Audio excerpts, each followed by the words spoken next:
Hello everyone, कैसे हैं आप सभी।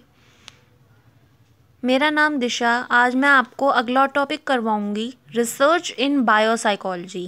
बायोसाइकोलॉजी में हमारी कुछ रिसर्चेस भी हुई हैं। हमारी हम पहला सेंटेंस पढ़ते हैं। The research done in biopsychology can either be pure or applied. मतलब जो रिसर्च बायोसाइकोलॉजी में होती है वो ना तो प्योर होती है ना अप्लाइड होती है। मतलब जो बायोसाइकोलॉजी में जो भी रिसर्चेस होती हैं वो ना तो बिल्कुल शुद्ध होती हैं और ना तो बिल्कुल अप्लाइड होती हैं कि आप किसी भी चीज़ पे आप उसको अप्लाई कर सकते हो। चलिए आगे पढ़ते हैं प्योर रिसर्च और अप्लाइड रिसर्च के बारे में। इससे आपको और भी ज़्यादा चीज़ें क्लियर होंगी।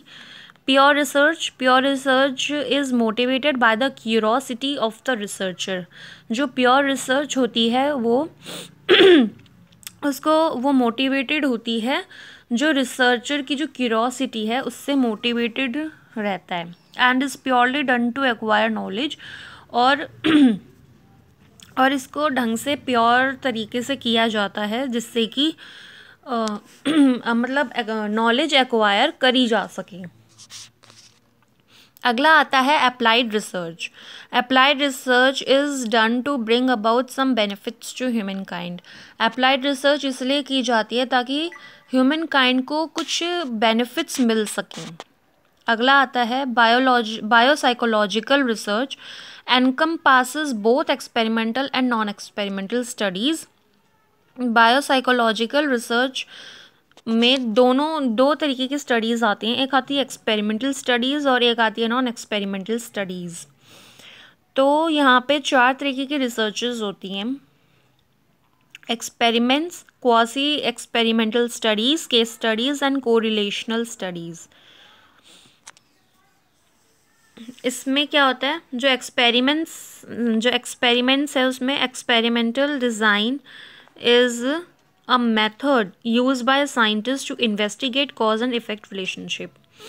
एक्सपेरिमेंटल डिज़ाइन एक ऐसा मेथड है जिसको यूज़ किया जाता है साइंटिस्ट के द्वारा जिससे कि वो इन्वेस्टिगेट कर सकें कि उस रिलेशनशिप का कॉज एंड इफ़ेक्ट क्या है। अगला आता है कासी एक्सपेरिमेंटल स्टडीज़। बायोसाइकोलॉजिस्ट में फेस एथिकल लिमिटेशंस। जो बायोसाइकोलॉजिस्ट हैं वो कुछ एथिकल लिमिटेशंस को फेस करते हैं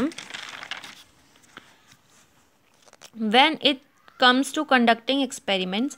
जब एक्सपेरिमेंट्स को कंडक्ट करने की बात आती है that involve assigning human subjects to different conditions, जिसमें कि ह्यूमन सब्जेक्ट्स को असाइन करना कुछ डिफरेंट कंडीशंस में कुछ। अगला आता है case studies. Case studies that concentrate on a singular or a cumulative case और subjects are referred to as case studies.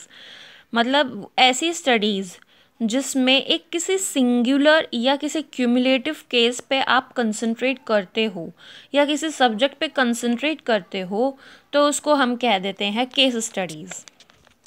जैसे कि आपने किसी बच्चे के ऊपर कोई केस स्टडी करनी है तो आप किसी एक सिंगल बच्चे पे ध्यान दोगे, ना कि सारे बच्चों पे या सभी तरीके के बच्चों पे ध्यान दोगे। ठीक है।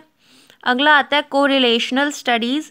Biopsychology also incorporates correlational studies that are also done in find a relationship between 2 variables in terms of strength and direction.